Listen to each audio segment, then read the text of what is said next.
अचानक कहाँ पिठामुड़ा बनालु full video देखले आपण मैंने जानीजे। पहला तो समस्त को मोर जुहार। आज आलूर नुआ तरकारी बनामी बोली आलू के काटिक ग्राइंडिंग करदेली। आउे लहसुन अदा और प्याज के दरदरा कर पिसेदेली। टमाटो काजू और प्याज के फिर प्यूरी बनईदेली और ग्राइंडिंग करी। आलू गोटे कप बेसन देदेली। नून हल्दी गुण मसला गुण मिर्चा देके सानिक तावे भाजीदेली। ऑमलेट भलिया होगला।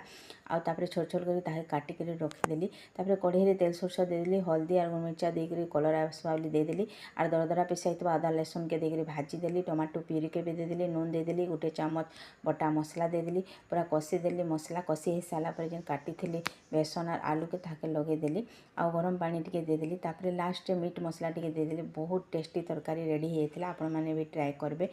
आउ पिठामुड़ा कहाँ बनानु आमर घर मालिकर ताकर नहीं चललान वर्षे है से खुशी खुशी चालनी मुड़ा बनाऊ बोली बनई। मोर वीडियो जब भल लगे लाइक सब्सक्राइब करदे।